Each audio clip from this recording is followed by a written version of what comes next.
아멘. 모두 자리에 일어나셔서 사도신경으로 우리의 신앙을 고백하도록 하겠습니다.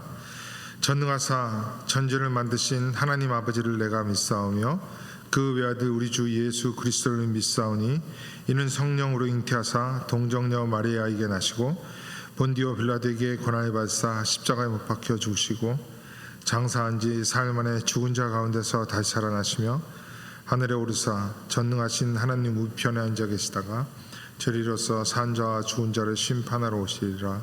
성령을 믿사오며 거룩한 공예와 성도가 서로 교통하는 것과 죄를 사하여 주시는 것과 몸이 다시 사는 것과 영원히 사는 것을 믿사옵나이다. 아멘.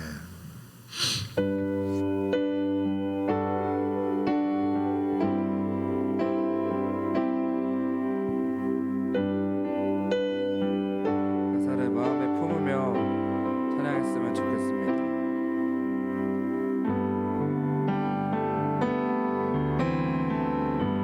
온 땅의 주인 되신 주님이 내 일을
주 앞서가며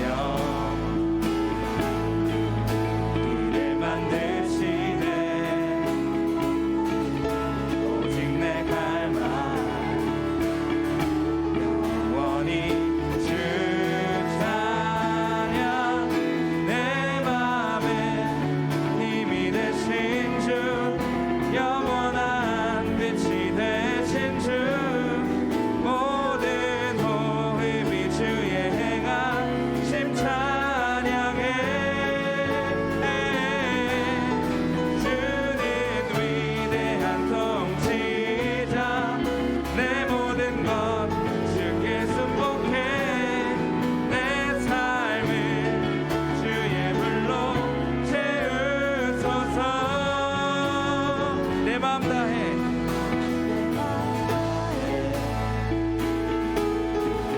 주 이름 찬양해 주 사랑 기뻐 날로 나오네 주 앞서가며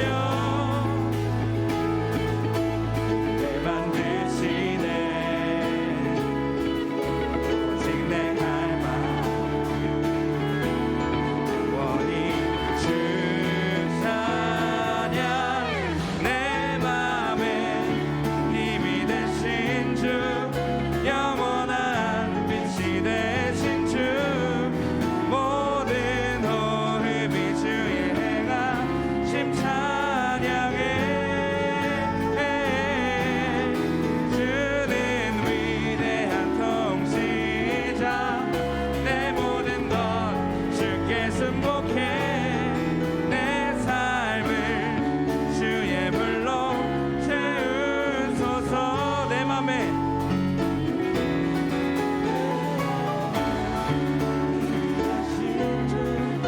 영원한 빛이 되신 주 모든 호흡이 주의 행하심 찬양해 주는 위대한 통치자 내 모든 것 주께 승복해 내 삶을 주의 불로 채우소서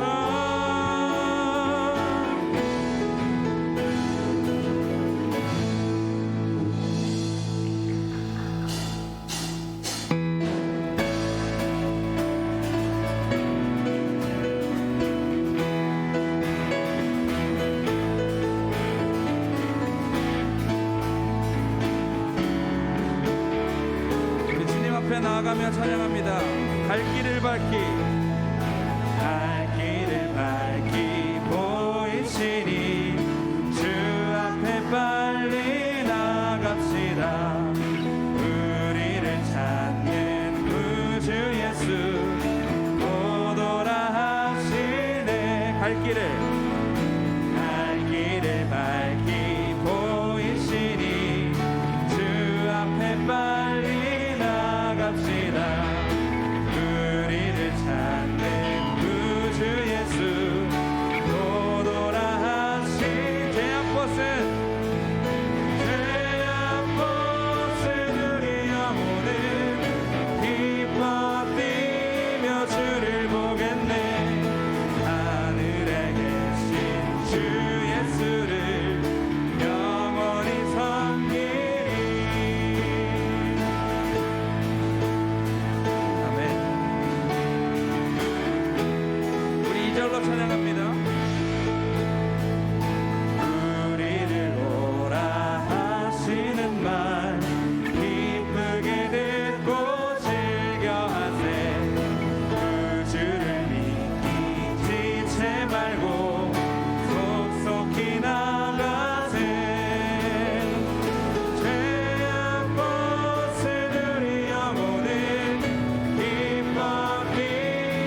그것이 우리의 고백이었으면 좋겠습니다.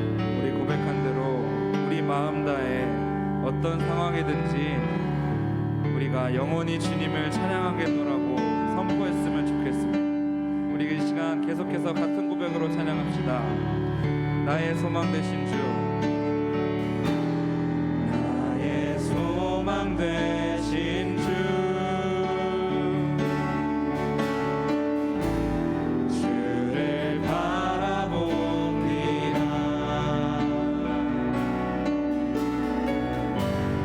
다시 오실 나의 왕 예수, 주를 기다립니다. 밤이나 낮이나 어제나 오늘도 영원히 주만 찬양해.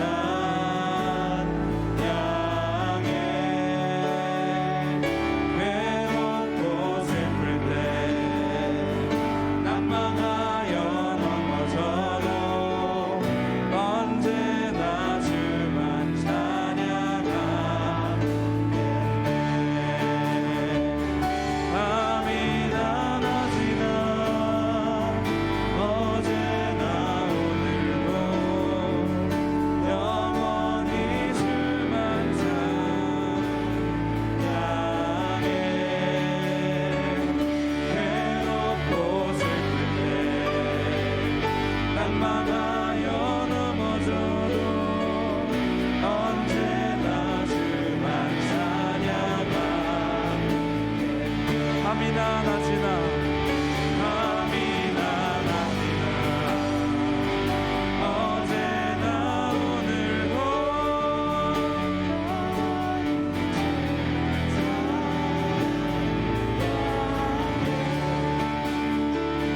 외롭고 슬플 때 낭만하여 넘어져도 언제나 주만 찬양하. 우리 목소리로 고백할까요? 밤이나 낮이나 밤이나 낮이나 어제나 오늘도 영원히 주만 찬양해.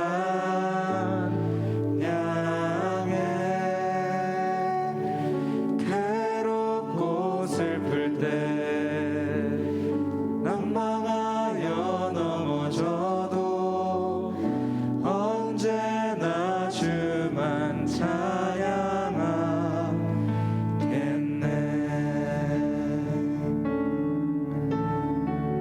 우리 이 시간 다 같이 기도하며 말씀을 준비했으면 좋겠습니다. 우리 고백한 대로 기도했으면 좋겠습니다.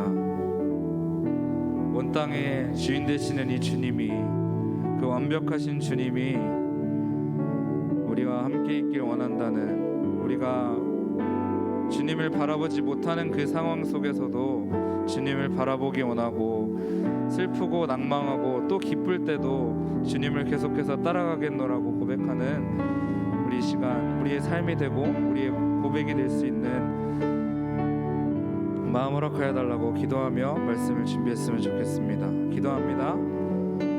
하나님 아버지 감사합니다. 주님의 시간 주님 앞에 나아갑니다. 오로지 주님 앞에 집중하며 나아갑니다. 주님, 우리가 주님의 음성을 따라가기 원합니다. 음성을 따라가기 원합니다. 또 완벽하신 그 사랑 앞에 우리가 엎드리며 주님 앞에 예배하기를 원합니다. 주님, 그렇게 주님을 따라갈 때 언제나 주님을 찬양하기 원하고 언제나 주님을 바라보기 원하는 하나님, 우리의 마음을 하나님 돌아봐 주시고 예배 시간에 고백하는 우리가 될 수 있도록 하나님 함께해 주시옵소서.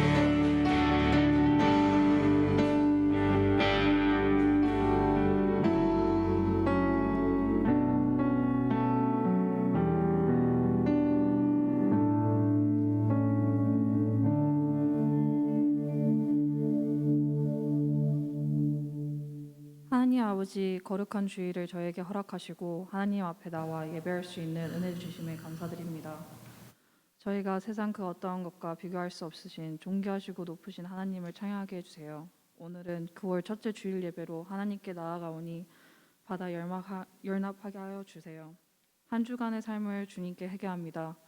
하나님의 백성으로 마땅히 살아가야 할 삶을 살지 못했습니다. 주님을 기쁘게 하는 것보다 나의 일상에 치여 하나님을 우선 위에 두지 않았음을 고백합니다.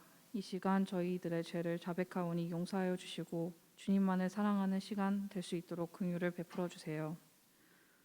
9월을 허락하여 주심에 감사합니다. 시간은 흐르고 흘러 또 9월이 되었습니다. 지나온 모든 시간도 하나님의 은혜임을 압니다. 새롭게 시작하는 9월도 하나님의 은혜 가운데 잘 보낼 수 있도록 지켜주세요.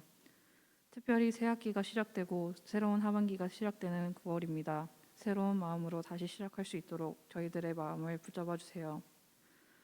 오늘도 말씀으로 은혜 주실 하나님을 찬양합니다. 기도로 준비하면서 준비한 말씀을 선포하실 목사님께 성령의 능력을 다하여 주세요. 예수님의 이름으로 기도드립니다. 아멘.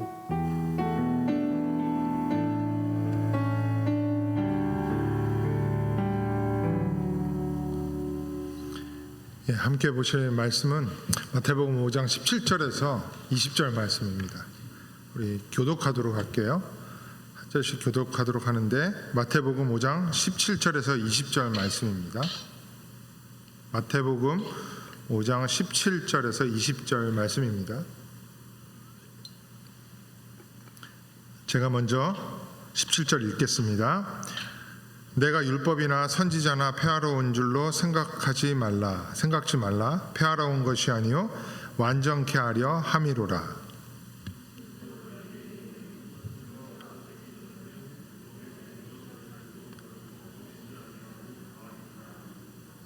같이 읽으세요. 그러므로 누구든지 이 계명 중에 지극히 작은 것 하나라도 버리고 또 그같이 사람을 가르치는 자는 천국에서 지극히 작다 일컬음을 받을 것이요 누구든지 이를 행하며 가르치는 자는 천국에서 크다 일컬음을 받으리라. 내가 너희에게 이르노니 너희의 의가 서기관과 바리새인보다 더 낫지 못하면 결단코 천국에 들어가지 못하리라.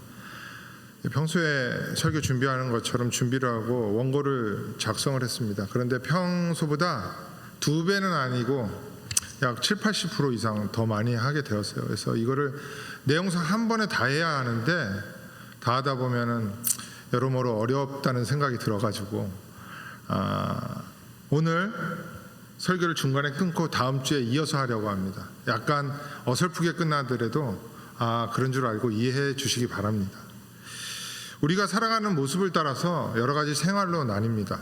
도시생활, 전원생활, 학창생활, 직장생활, 또 뭐가 있을까요? 무슨 생활 다 붙일 수 있을 거예요. 이 모든 생활을 저와 여러분도 다 하게 됩니다. 예수를 믿는 모든 사람들이 똑같은 생활을 하게 돼요. 그런데 무슨 일을 하고 어떤 모습으로 살아가든지 성도들의 생활을 일컬어서 믿음 생활이라고 한다는 거죠.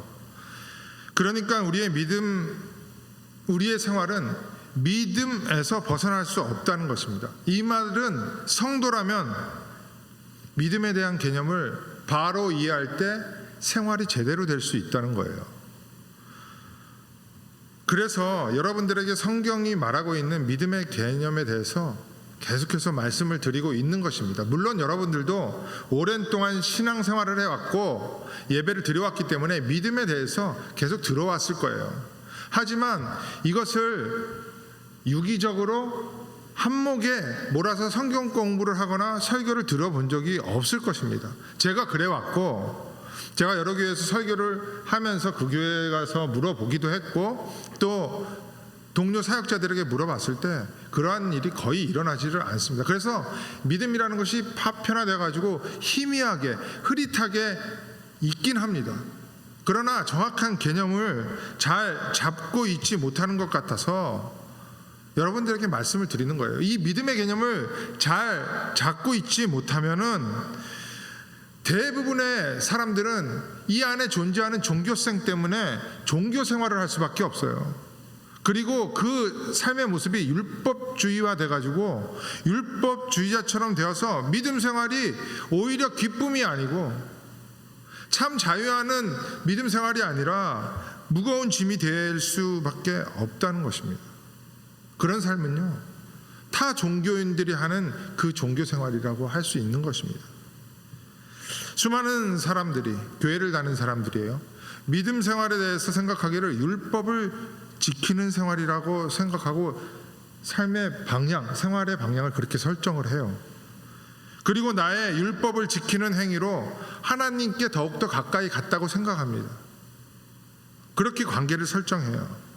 율법의 행위로 하나님을 만족해 하고 하나님의 의에 도달하려고 한다는 거예요. 그러나 그렇게 살아가는 생활이 결코 만만치 않다는 것을 우리 스스로 알 수 있지 않을까요? 그렇지 않나요? 불가능합니다. 그것은 믿음 생활이 아니라 종교 생활, 율법 생활이기 때문에 만족함도 없고 전부 다 짐이 돼요. 그리고 설령 제대로 방향을 설정했을지라도 이 공중 권세 잡은 자가 자꾸만 우리의 사고를 흐트러 놓아요. 그러므로 우리는 예수 안에 있는 믿음 생활을 잘하기 위해서 성경을 정리하는 이 작업을 저는 설교 시간을 빌어서 여러분들에게 해드리고 있는 것입니다. 지난주 설교도 잘 기억 못하잖아요. 그렇죠? 저도 그래요. 똑같아요. 너무나 생활이 바삐 지나가고 앞부분에 말씀드렸던 것처럼 이게 안목으로 직관하는 시대이기 때문에 지나가면 사고를 기피하지 않기 때문에 그냥 기억을 못해요. 그래서 한 달이 지났고 또 석 달이 지난 그 내용을 기억하기는 쉽지 않을 것이라고 생각하고 먼저는 좀 복습을 해드리도록 할게요. 기억을 하실 수 있습니다. 그리고 이런 복습을 계속할 때 여러분들이 안에 내재되어 가지고 이게 또 잘 기억을 할 수 있다고 생각을 하고 복습을 아주 간단하게 해드리고, 사실 반 정도 될 겁니다. 그리고 오늘 본문에 대해서 살펴보고 말씀을 마무리할게요. 제가 믿음에 대해서 바른 정리를 하기 위해서 율법을 먼저 딱 터뜨렸어요. 10계명이나 613가지 되는 그 율법을 디테일하게 다 말씀을 드린 것이 아니라 율법의 목적, 율법의 역할에 대해서 말씀을 드렸어요. 율법은 나쁜 게 아니에요. 하나님의 성품이 그대로 드러난 것으로서 그 율법이라는 거울이라고 생각해 봅시다. 율법이라는 거울에 비추어진 우리의 모습을 딱 보았을 때는 정말 나에게는 거룩하고 착하고 하나님의 성품과 함께할 수 없는 그 적나라한 모습을 발견하게 됩니다. 그리고 그 모습을 보고 우리는 절대 소망이 없는 자임을 깨닫고 예수 그리스도를 바라보게 하는 거예요. 이게 율법의 역할입니다. 율법을 온전히 지키지 못하는 인간들은 하나님께로 나아갈 수 있는 방법이 없어요. 하나님과 영원히 함께 위해서는, 즉 구원을 받기 위해서는 하나님과 성품이 동일해야 합니다. 그러니까 똑같이 되어야 한다는 거예요. 유유상종이라는 말을 들어보셨을 거예요. 그것과 같다고 생각하면 됩니다. 하나님의 형상대로 지음받은 모습이 그대로 유지되고 있어야 하는 거예요. 그 성품과 인격이 고스란히 담겨져 있는 것이 율법인데 그것을 한순간도 빼놓지 않고 모든 율법의 종류를 다 지켜야 하나님과 유사하게 되어서 동일하게 되어서 함께 할 수 있는 것입니다. 그런데 그게 안 되잖아요. 그게 인간 스스로 율법을 지키는 율법의 행위로 하나님과 함께 할 수 있는 자가 없다고 하는 거예요. 구원에 이를 자가 없다는 것입니다. 율법을 통하여서 인간의 진정한 모습이 어떠한지를 깨닫는 거죠. 그리고 나서 우리가 하나님과 영원을 함께하기 위해서는 나로부터 어떤 것이 나올 수 없다는 것을 알고 하나님의 공의라고 하는 그리스도 예수 안으로 들어가야 하는 것입니다. 그래서 갈라디아서에서는 율법이 우리를 그리스도께로 인도하는 초등 선생이라고 하잖아요. 그걸 옛날 성경에는 모학 선생이라고 되어 있고요. 로마서에서는 율법으로 내 안에 있는 죄를 깨달아 그리스도를 바라보게 한다는 것입니다. 구원받기 위한 유일한 방법인 예수 그리스도를 바라보게 하고 그 예수 그리스도를 소망케 하며 그 예수 그리스도 안으로 들어가는 것이 우리가 가져야 하는 믿음이라는 거예요. 그 예수 그리스도는 이 세상에 인간으로 오셨어요. 아시죠? 그런데 그 인간으로서 율법을 한순간도 단 한 개도 어기지 않고 다 지키십니다. 이게 하나님이 요구하는 의로움이에요. 의로움. 율법의 1.1획 모든 것을 지키는 율법의 행위로 하나님의 의에 이르렀다고 하는 거죠. 지금 여러분들이 계속해서 다른 교회에서 신앙생활 했어도 좋고 6년간 7년간 저와 함께 신앙생활 했어도 좋아요. 파편화된 율법 그리고 믿음, 성경의 개념을 쫙 정리를 하시기 바랍니다. 다시 말씀드리면 이 하나님의 요구하시는 의에 유일하게 이르신 분이 그리스도인데, 이것을 일컬어 그리스도의 의로우심, 예수 그리스도 안에 있는 믿음이라고 하는 거예요. 예수 그리스도 안에 있는 믿음. 여러분들 쉽지 않아요. 계속 놓치지 말고 따라오셔야 합니다. 하나님께서 받으시고 기뻐하시는 믿음은 우리 안에 있는, 인간 안에 있는 믿음과 의가 아니라 예수 그리스도 안에 있는 그 믿음, 그 의입니다. 졸지 말고 들어요. 하나님이 받으시는 예수의 믿음, 예수 그리스도의 의로우심은 예수 그리스도가 이 땅에 오셨어요. 그때부터 이제 막 보여지기 시작한 것이 아니라 천지 창조를 하고 인간이 죄를 지어서 하나님의 형상이 사라진 뒤로부터 조금씩 보여준 거예요. 어떤 사건으로, 어떤 가르침으로, 어떤 비유를 통해서 이 모든 것을 통칭하여서 그림자라고 표현한 것입니다. 예수 그리스도가 이 땅에 오셔서 행하신 것, 그의 인격을 실체라고 하면은 그림자에 해당하는 그 모든 것이 구약으로부터 조금씩 선명하게 보여져 왔어요. 그러다가 예수 그리스도를 통해서 확 실체가 드러난 거예요. 그리고 구약에서 보여줬던 어떤 것들이 미리 보여줬다, 미리에 표현하였다, 그래서 예표라고 하는 것입니다. 이런 것들을, 단어를 조금씩 들어보셨을 거예요. 그 기억하시라는 겁니다. 예수를 미리 보여준 것이 구약, 약속으로 보여준 거예요. 옛날 언약입니다. 그 중 하나로 한 달 전에 보여준 것이 화목 제물의 모습으로 드러난 성소에 있는, 성막에 있는 언약궤였어요. 여러분들 기억하세요? 그 언약궤, 지성소 안에 있는 언약궤, 법궤라고 하죠. 그 법궤, 언약 상자 위를 덮고 있는 게 속죄소라는 거예요. 속죄소. 한번 보여줘. 그림으로 보여주시기 바랍니다. 예, 기억나세요? 이 언약궤 법궤 안에는 인간의 죄를 상징하는 3가지 물건이 들어있다고 했어요. 히브리서에 나오는데 넘어갈게요. 그 언약궤, 언약 상자를 딱 덮고 있는 것을 속죄소라고 하고, 신약에서는 화목제물이라고 합니다. 이 언약궤를 덮고 있는 이 속죄소 화목제물을 로마서 3장에서는 화목제물, 하나님의 공의라고 표현해요. 그러니까 같은 말이에요.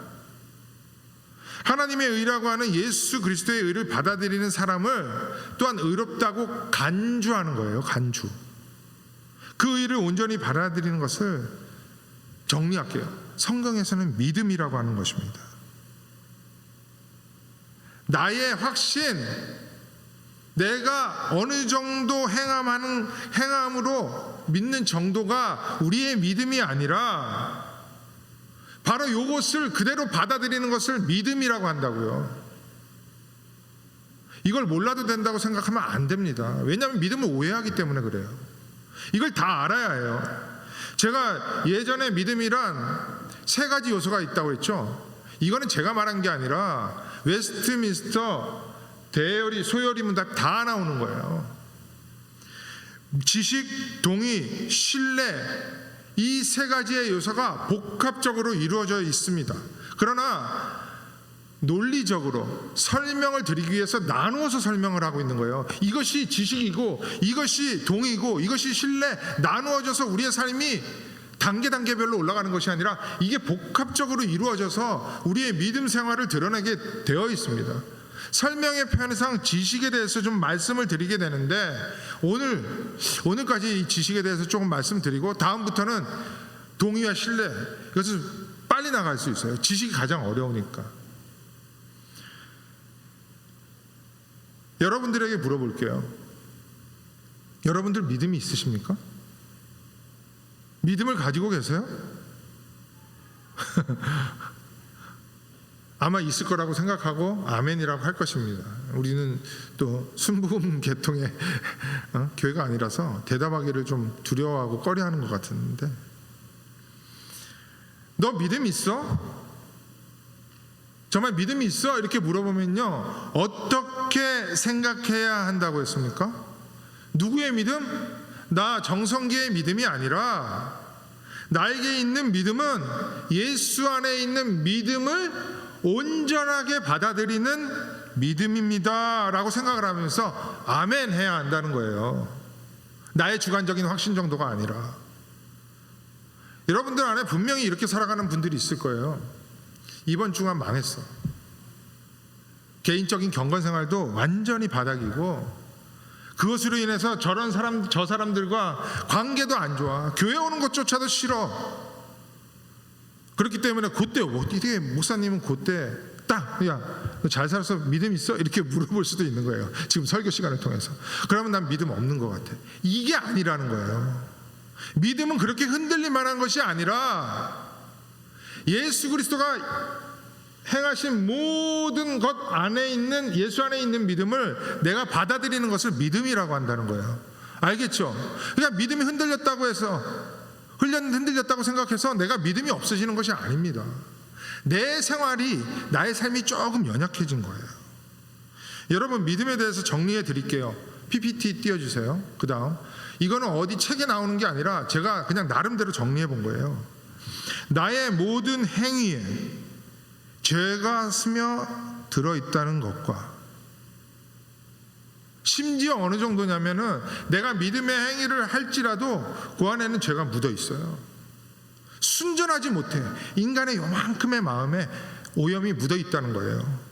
나의 율법의 행위, 그러니까 율법을 지킴으로 인해서 하나님에 의해 도달하고자 하는 그 목적된 행위가 율법의 행위라고 해요. 성경에서 다 그렇게 말하고 있어요. 그 행위로는 하나님에 의해 도달할 수 없다는 것을 먼저 인정해야 합니다. 이게 인간의 실존을 깨닫는 거예요.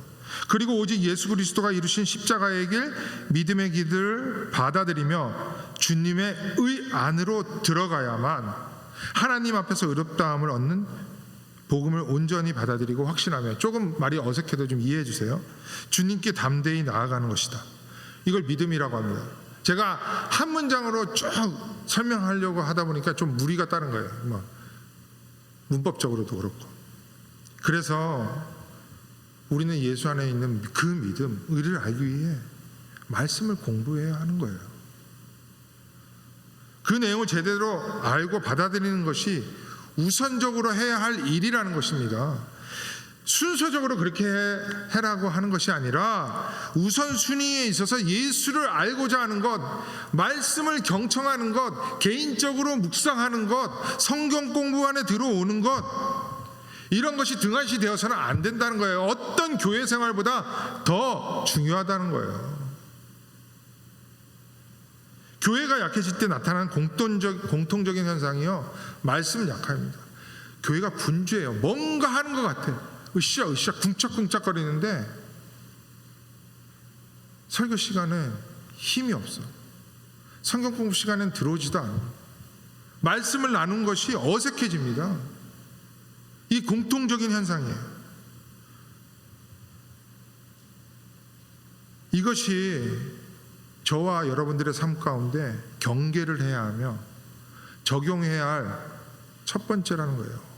말씀 묵상, 설교 경청, 하나님의 어떠하심을 늘 깨닫는 것, 이것이 먼저 해야 하는 것입니다.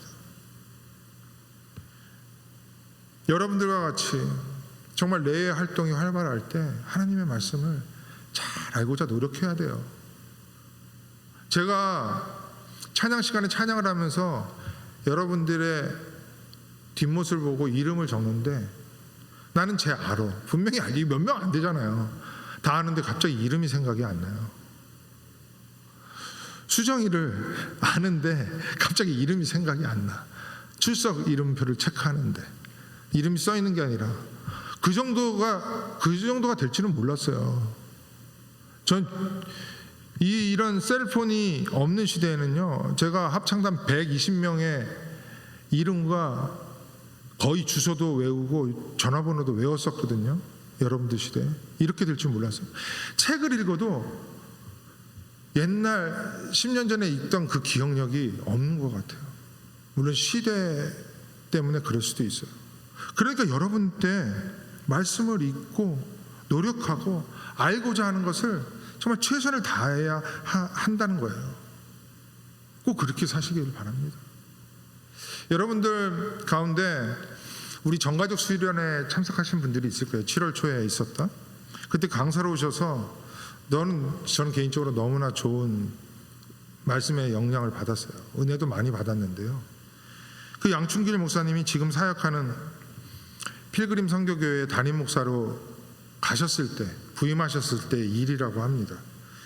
그 교회 담임 목사로 부임할 때 그때는 그런 말씀을 안 하셨어요. 근데 예전에 제가 그분의 말씀을 듣다가 알게 되었는데, 그 교회 담임 목사로 부임했을 때는요, 그 교회가 리더십의 부재로 인해서 많은 어려움을 겪고 있었다고 합니다. 그 이유는 모르겠어요. 계속해서 담임 목사가 리더십이 체인지되는 그런 과정에 있었다고 했습니다. 보통 그렇게 되면 어떻게 되냐면은 교회가 뒤숭숭해집니다. 그리고 많은 성도들이 떠나게 되고요, 동료를 하는 것이 일반적인 모습인데, 이 상아리만큼 성도들이 동요가 없이 자기 자리를 지키면서 교회를 잘 지키더라는 거예요. 그래서 가만히 살펴보았대요. 살펴보면서 아주 흥미로운 사실을 발견했는데, 그게 뭐냐면 평신도 리더들을 중심으로 커피 브레이크라는 성경 공부를 대다수의 성도들이 하고 있었다는 거예요. 이 커피 브레이크가 뭐냐면은 쉽게 말하면 그 과정 설명할 거 없고 귀납적 성경 연구입니다.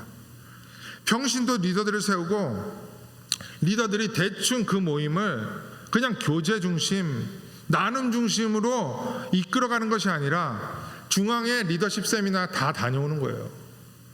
거기서 교육을 받고 매주 목사님과 함께 성경 공부를 나눌 것을 나눕니다.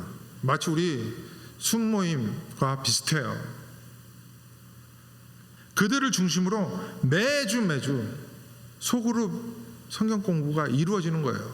성경 공부만 하는 것이 아니라 성경 공부를 중심으로 한 삶이 나누어지겠죠.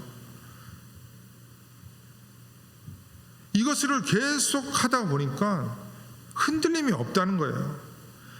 리더십이 없어지던 바뀌던 소그룹의 리더들을 중심으로 말씀과 생각이 유기적으로 계속해서 세워지다 보니까 흔들리지 않고 하나님이 머리 대신, 예수 그리스도가 머리 대신 이 교회를 든든히 세우려고 노력하더라는 것입니다.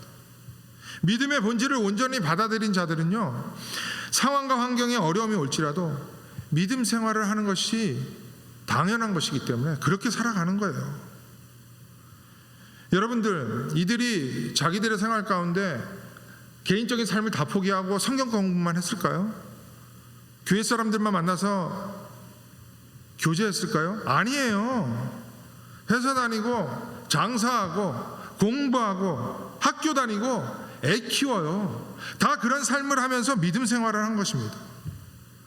그 모습을 보고 양충길 목사님이요, 도전을 받고 전혀 알지 못하던 귀납적 성경 연구에 관심을 가지고 커피 브레이크라는 그런 프로그램에 연구를 하게 되고, 지금은 귀납적 성경 연구의 대표적인 미주 한인교회의 리더가 돼서 교회를 그렇게 이끌 뿐만 아니라 세미나를 하러 다니고 계세요.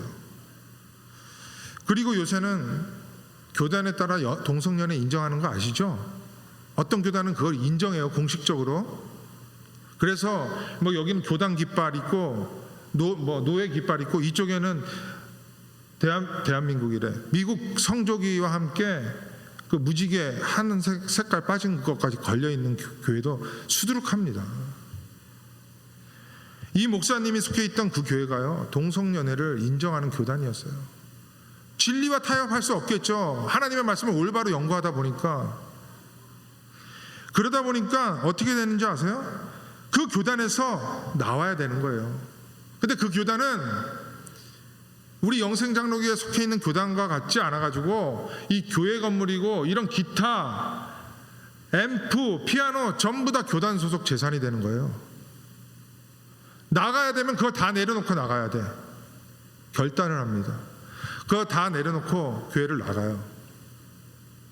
그리고 나서 새빵살이 하는 거예요. 예배 처소를 찾아가서 여기저기 찾으러 다니는 거예요. 그래서 학교 강단을 빌려서 예배를 유지하는 거예요. 여러분, 말이 쉽지 보통 일이 아니에요. 생각해 보세요. 여러분들이 누리고 있는 이 교회의 건물과 재산을 하루아침에 포기해야 한다고 생각해 보세요. 여러분들 게 아니라고요? 아니에요. 이건 다 우리 거예요. 오직 믿음과 진리를 지키기 위해서 그런 일을 해야 한다는 거예요. 교회 장소 빌리기 쉽지 않습니다. 더군다나 한민족이에요. 미국 교회를 빌려야 되잖아요. 아니, 미국 학교를 빌리는 거예요. 강단을. 그리고 나서 토요일 저녁에, 아니 주일날 아침 일찍 와가지고 이 의자를 다 깔아야 되는 거예요. 강단에. 그리고 음향 설치하는 거 우리도 하고 있지만 일부 설치하잖아요. 강대상 깔아야 되죠. 모든 걸 다 설치를 정교인이 나와서 하는 거예요. 그리고 예배 끝나면요, 다 그거를 원상복귀 해놔야 돼요. 이게 쉽다고요? 그리고 우리는 먹는 음식이 좀 남다르잖아요. 냄새도 없애야 돼. 왜 이런 고생을 해요? 온전한 믿음 생활을 하기 위해 그렇게 하고 있는 거예요. 그러나 이것이 그들에게 자랑이 될까요? 아니에요. 의가 안 됩니다. 자기에게 주신 믿음의 길을 그저 걷는 거예요. 그게 나에게 허락한 믿음의 생활이니까. 세상적으로 보면요, 정말 바보 같은 일입니다. 세상 사람들은 답답하게 생각할 거예요. 바보 같다고 하면서. 그럴지라도 그 길이 의의 길이고 옳은 길이니까 그렇게 하는 거예요. 믿음 생활, 진리의 길을 걷는 것이 어떻게 쉬울 수가 있겠습니까? 이게 믿음 생활이에요. 제가 다음 주와 2, 3주 뒤에 대가를 지불하는 믿음에 대해서 설교할 때 더 자세히 말씀을 드릴게요. 믿는 자가 그렇게 받아들이고 걸어야 하는 예수의 믿음, 예수 그리스도의 의가 오늘 본문에서 말하는 바리새인과 서기관보다 나은 의입니다. 그게 우리가 받아들여야 하는 믿음이에요. 오늘 본문 다시 한번 살펴볼까요? 이 말씀은 산상수훈의 말씀입니다. 그러니까 팔복, 의에 줄이고 심령이 가난하고 그런 것만 팔복이 아니라 이 팔복을 설교한 이후에 이루어지는 산상수훈 가운데 있는 말씀이에요. 17절 봐봐요. 내가 율법이나 선지자를 폐하러 온 줄로 생각지 말라. 폐하러 온 것이 아니요 완전하게 하려 함이로다. 율법이나 선지자는 구약을 말하는 겁니다. 여러 번 말씀드렸어요. 즉 하나님의 말씀인 구약을 예수님께서 폐하기 위해 온 게 아니에요. 율법을 무시하러, 그것을 없애기 위해서 온 것이 아닙니다. 완전하게 하기 위해서 온 것입니다. 그런데 어떻게 완전하게 했어요? 18절입니다. 한번 같이 읽어볼까요? 시작.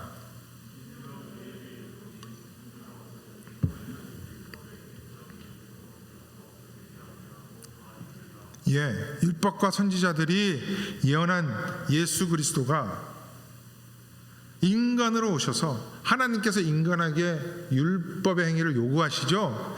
그것을 인간으로서 다 이룬 거예요. 그걸 완전케 했다는 것입니다. 율법의 요구가 뭐라고 했죠? 모든 율법을 항상 행하는 것. 그러니까 항목도 예외가 없고 시간적인 간격도 없다는 거예요. 이게 율법의 요구라니까요. 1.1회까지 다 이루신 것입니다. 19절 볼까요? 그러므로 누구든지 이 계명 중에 지극히 작은 것 하나라도 버리고 또 그같이 사람을 가르치는 것, 지극히 작은 것 하나라도 버리거나 버려서 가르치는 일, 그걸 말하는 거예요. 천국에서 지극히 작다 일컬음을 받을 것이요 누구든지 이를 행하며 가르치는 자는 크다 일컬음을 받는 거예요. 예수님이 다 이루신 계명을 버리면 안 된다는 것입니다. 다 지켜 행하라고 하십니다. 지금 19절에서 말하는 계명은 17절, 18절에서 말하는 계명과 달라요. 그냥 우리는 말 성경에는 똑같다고 생각할지 모르지만 19절에서 말하는 계명은 예수님께서 다 이루신 그 완성된 말씀을 계명이라고 하는 거예요. 그 완성된 말씀을 왜곡되게 가르쳐서는 안 된다고 하는 것입니다. 그리고 나서 예수님께서 20절에 결론 내리기를 서기관과 바리새인의 의보다 낫지 아니하면 지옥 간다는 거예요. 구원 없다는 거예요. 천국 못 간다는 얘기예요. 그래서 이 말씀을 보고 많은 사람들이 하나님께서 말씀하신 율법의 1.1회까지 지키기 위해서 무던히 노력해야 한다, 그리고 열심히 지켜서 서기관과 바리새인의 의보다 나은 의를 가져야 한다고 율법의 행위로 돌아가는 경우가 수두룩해요. 율법의 행위가 뭐라고 했죠? 율법을 다 지켜서 그 지키는 나의 행위로 말미암아 하나님의 의에 도달하고자 하는 그 목적이 있는 행위를 말해요. 그런데 그러한 자가 없다고 했죠. 있을 수가 없어요. 서기관과 바리새인은 쉽게 말하면 그것을 지키기 위해서 태어났다고 해도 과언이 아니에요. 모든 환경이 율법을 배우고 지키기 위해 존재했습니다. 그런 저를 따라갈 수 있다고요? 아니, 월등한 의, 조금 나은 의가 아니에요. 월등한 의예요. 여러분들, 서기관과 바리새인들이 바리새인에 대해서 어렸을 적부터 듣기를 되게 나쁜 사람처럼 들어왔죠. 근데 그렇지가 않아요. 저도 그들과 교제해 본 적이 별로 없어요. 근데 들었어요. 어떻게 들었냐면 그들을 만난다면 그들의 선함과 하나님에 대한 열심, 그리고 인간적인 매력에 빠지지 않을 수 없다고 해요. 정말 선한 사람들이라고 해요. 너무나 선하고 온전히 살아가려고 노력하는 분들이라고 합니다. 세상 사람들 중에는 그러한 자들도 있을 거예요.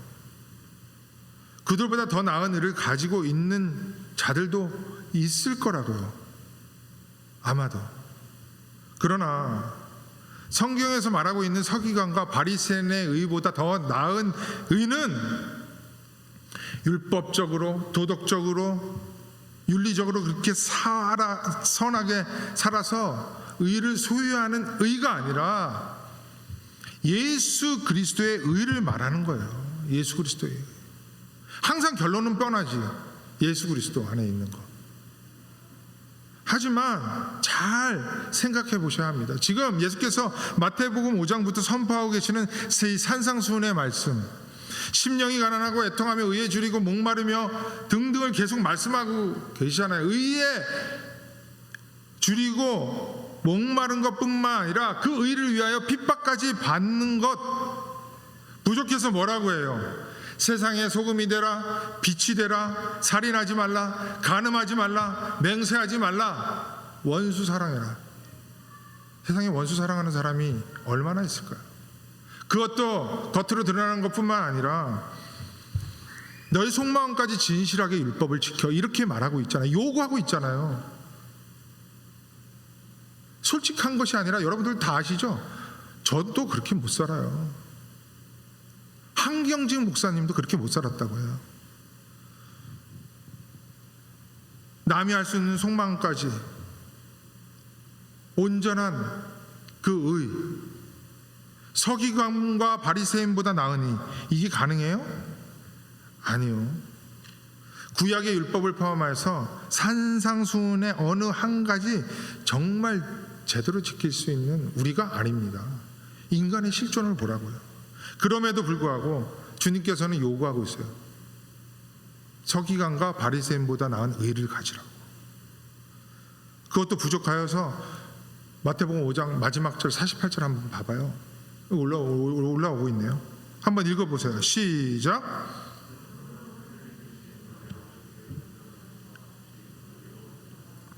그러므로예요. 그러므로 결론입니다. 너희들 율법 다 지켜. 그것도 마음의 법까지. 그래서 나랑 동일한 온전함을 가져. 이렇게 말씀하는 것이 아니라 반어법이죠. 그리고 그 반어를 통해서 내가 그 율법 다 이루겠다고 지금 선포하고 있는 거예요. 하나님의 온전하심과 같은 온전하심으로 너희들이 영성하기에는 스스로 불가능한 존재들이야 라고 말씀하는 거예요. 너희들 스스로 옳다고 의롭다고 하지만 구제불능, 구원불능이라는 것을 반어적으로 말씀하고 있는 거예요. 그렇다면 하나님이신 주님은 왜 이런 요구를 서기관과 바리새인들에게 했어요? 마태복음의 1차 수신자가 누구냐면요, 유대인들이에요. 율법을 목숨보다도 더 귀하게 여겼던 그들이라고요. 그걸로 너희들 온전하게 이루지 못한다는 것을 깨닫지 못하고 차별적으로 삶을 살아가는 거예요.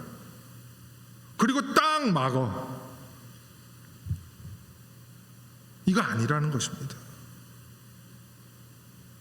너네 안 된다는 거예요. 산상수훈은 예수 그리스도를 얘기하는 거예요. 예수 그리스도. 스스로 내가 이렇게 사역을 다 하여 다 이루겠다는 것을 선포하는 거예요. 지키라고 주신 것이 아니라. 그럼 이렇게 오해할 수 있어요. 아, 목사님 말씀이 지키지 않아도 된다고 했다고. 그렇게 말하는 게 아니라 실존을 깨달으는 거예요. 똑같은 거예요. 그러니까 율법의 행위를 열심히 하라는 것이 아니라는 거죠. 내 안으로 도와. 나를 믿어. 앞에서 내가 이렇게 말씀을 하고 뒤에서는 이렇게 삶으로 실천하여서 율법 행위로 완성할 테니까 너희들 내 안으로 들어와. 그것이 죄악 가운데 있는 너희들 화목제물 안으로 들어와. 언약궤 안으로 들어와. 이거랑 똑같은 거예요. 그거 받아들여. 그게 구원의 길, 유일한 길이라는 것입니다. 이러한 말씀에도 불구하고 여전히 바리새인, 서기관, 율법학자들은 자신들의 율법의 행위로 의롭게 되기 위해서 부단히 애를 썼죠. 그리고 그런 말씀을 전하는 예수 그리스도의 말씀을 부담스러워하여 급기야 죽이기까지 해요. 지금도 여전히 하나님의 말씀을 곡해하고 그렇게 자기의 율법의 행위로 나아가는 자들이 수두룩합니다. 착하게 살지 말라는 게 아니에요. 율법을 지키지 말라는 이야기 아닙니다.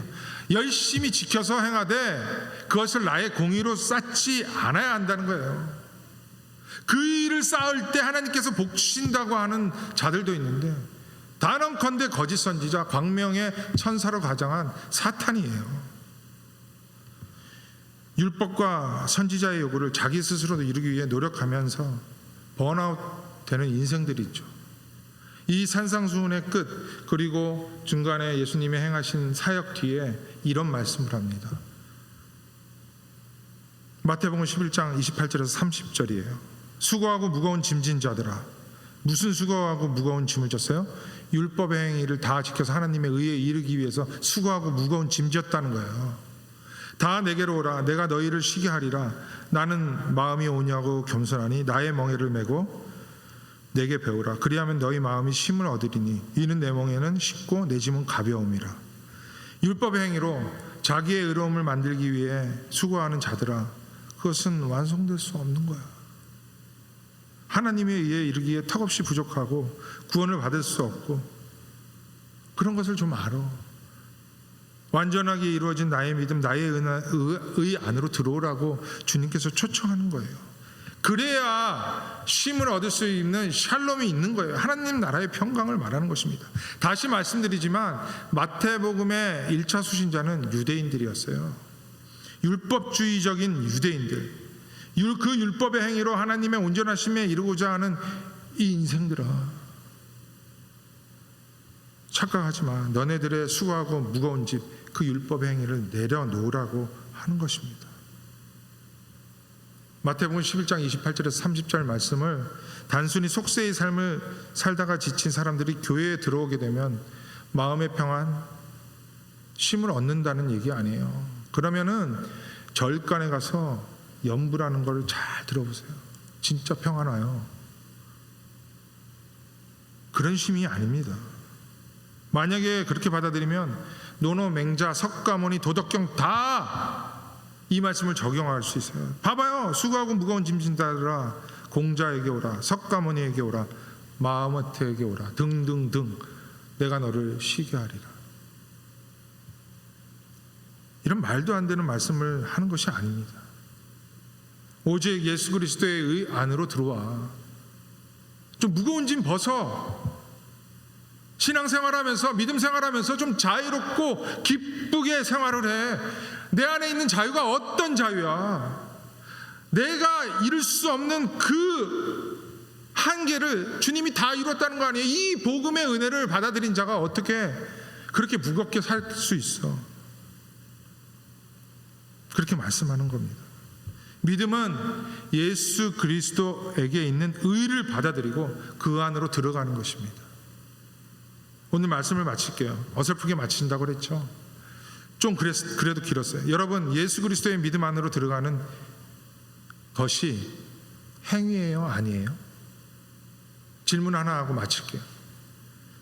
예수 그리스도의 믿음 안으로 들어가고자 하는 그 모든 노력이 행위입니까, 아닙니까? 일주일간 고민해 보세요. 구원은 믿음으로 되는 거잖아요. 행위가 아니라. 그렇죠? 그런데 내가 예수 그리스도의 믿음 안으로, 의 안으로 들어가는 것은 행위냐 아니냐 생각해 보라는 거예요.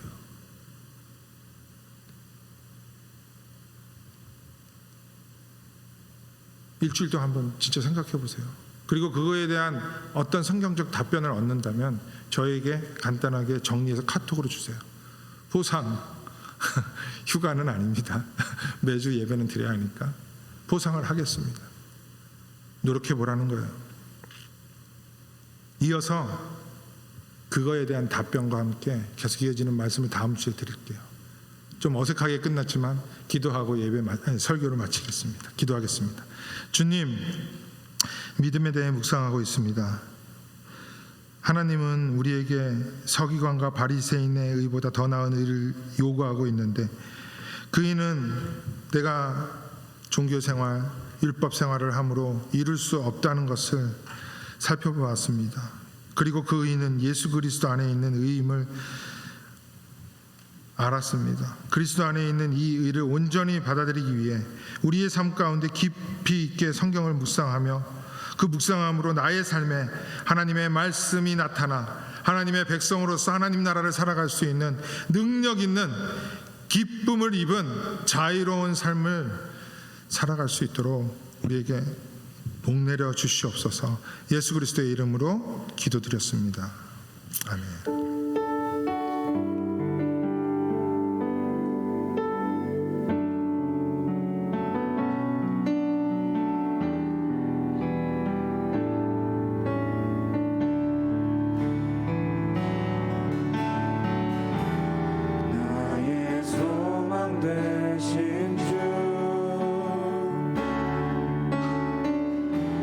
주를 바라봅니다.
주만 찬양하겠네. 나 주만 찬양하겠네.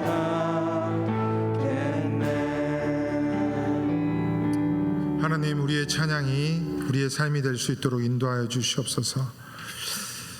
낮이나 밤이나 또 슬플 때나 괴로울 때나 즐거울 때 나의 영광 되신 여호와만을 바라보면서 찬양하는 삶이 우리의 삶에 끊어지지 아니하도록 주님 인도하여 주시옵소서.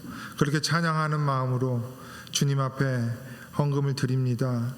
아버지, 보잘것 없을지라도 하나님 기뻐 받아주시옵시고, 또 이렇게 즐겨내는 자를 기뻐하시는 하나님의 그 흡족한 은혜가 우리의 삶 가운데 나타날 수 있도록 주님께서 인도하여 주시옵소서.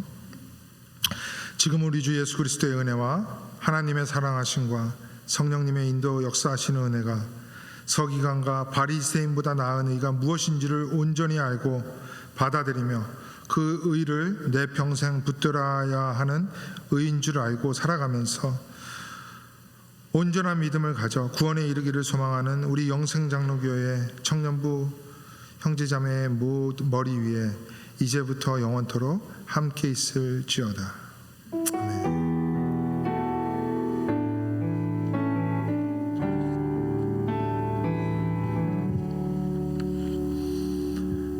광고 드리도록 하겠습니다. 지난주에 우리 순장들 방에 또 광고 시간에 말씀드렸듯이 오늘 순모임은 순끼리 모여서 이름표를 만드는 것을 하겠습니다. 제가 순장들한테 그 종이 2장씩과 사인펜 1세트 그리고 약간의 보드를 준비한다고 했는데 제가 커팅기가 우리 교회 안에 있는 줄 알았는데 없어요. 그래가지고 지금 세워놓기만 했으니까 종이랑 사인펜을 드릴게요. 필요한 것들은 여러분들 스스로 순 안에서 해가지고 좀 꾸며주시기 바랍니다. 이름을 지었을 거예요. 그래서 그것으로 다음 주부터는 이 순끼리 앉도록 하겠습니다. 네, 순도록 앉을게요. 그래서 해주시고 이것을 심사를 해서 여러분들의 그 애프터비로 보조를 하도록 하겠습니다. 심사는 저와 그리고 이대원 목사님과 하은 사모님과 각 순에서 2명씩 차출해서 하겠습니다. 자기 수는 평가 이렇게 안 하고 별을 붙이는 거예요. 오늘 안 하고 다음 주에 할 거예요. 오늘은 완성해서 제출하고 가시면 되겠습니다. 그리고 순배정 받지 못한 분들이 혹시 있을 수 있어요. 우리가 꼼꼼히 이대원 목사님이랑 저랑 했는데 항상 1-2명씩 빠지더라고요. 낭망하지 말고 괴로워하지 말고 말씀해 주시면 되겠습니다. 그러면 순배정을 하도록 하겠습니다. 하반기 성경 공부반 개강을 하도록 하겠습니다. 이번 주 말고 다음 주 화요일 날 7시 30분에 하는데요. 약 1시간 반씩 매주 화요일 날 진행이 됩니다. 9월 13일부터 2달 반 정도 진행이 될 거예요. 10번에서 12번 에베소서를 하는데 이런 말을 들었어요. 정성희 목사님이 하는 성경 공부반은 너무 어렵다. 그렇지 않습니다. 이번에 쉽게 진행을 할 것입니다. 하지만 여러분들과 함께 하는 거예요. 언제까지 제가 다 떠먹여줘요. 그래서 스스로 조금 해오시고 그것을 정리해드리는 귀납적 성경 연구예요. 커피 브레이크는 아니지만 비슷합니다. 똑같아요. 대부분 관찰, 해석, 적용이에요. 그래서 해석까지 하고 적용도 좀 나누고, 그래서 에베소서를 살펴보면서 교회와 성도의 삶, 우리의 삶 가운데 성도들은 어떤 삶을 살아야 되는지 살펴보면서 좀 풍성한 시간을 가지고자 합니다.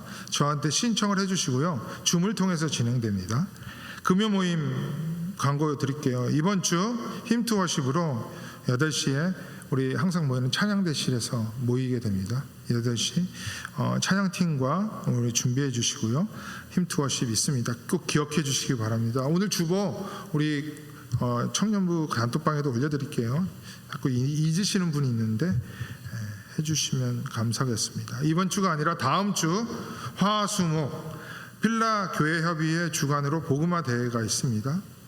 필라델피아의 인근에 사는 하나님의 백성으로 부르심을 받은 우리 형제 자매 여러분, 주님의 이름으로 권하노니 참석하시기 바랍니다. 여러분들도 다 해당 사항이 있습니다. 회복과 부흥, 여러분들 마음의 회복과 영적인 부흥을 원하시는 분들은 다 나오세요. 제가 정말 좋아하는 목사님이에요.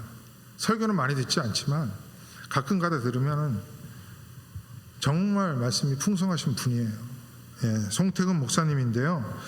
대표적으로 한국이 쓰시는 목사님이라고 저는 생각을 합니다. 이찬수 목사님, 몇몇 목사님 중에 한 분이에요. 여러분들 우리가 개인적으로 부를 수 없는 분들이에요. 이용하세요. 화, 수, 목 8시 딱 시간을 빼놓고 꼭 나오셔서 말씀으로 풍성해지는 여러분들 되시기를 바랍니다. 청년부 피크닉이 있습니다. 2주 뒤에 18일 날 콜라팍 예약을 했어요. BBQ 피크닉이 있습니다. 순장님들에게 보고해 주시고요. 그동안 새가족 환영회 별로 못했는데 새롭게 오신 분들 조촐하게 축하해 드리면서 순끼리 모여가지고 BBQ 파티를 하도록 하겠습니다. 예, 선교 후원 마라톤 지난주에 좀 많이 참석해 주셔서 감사합니다. 그래서 함께 저녁 식사 즐겼고요. 후원 마라톤은 11월 달에 있습니다. 여러분들 신청해 주시고요. 후원을 하는 겁니다. 여러분들 조금씩 후원을 하고 이것이 선교 후원금으로 들어가게 됩니다. 그리고 임원 끝나고 순장님들 저한테 그걸 받아가세요. 종이 2장과 사인펜 1세트. 그리고 임원들 대부분 찬양팀인데 잠깐 저랑 여기서 1분만 모이겠습니다. 이 원래를 한 주 좀 땡겨서 하려고 하는데 좀 시간이 맞는지 안 맞는지 체크를 하기 위해서요. 그래서 여러 가지 중요한 사항들 2-3 가지를 나누기 위해서 조금 땡기는 거니까 임원들 예배 후에 잠깐 이렇게 남아주시면 감사하겠습니다. 1분도 안 걸릴 거예요. 시간만 정하는 거니까. 예배 마치겠습니다. 순모임 갖도록 할게요. 순장님도 우선 저 뒤에 오셔서 저에게 받아가시면 되겠습니다.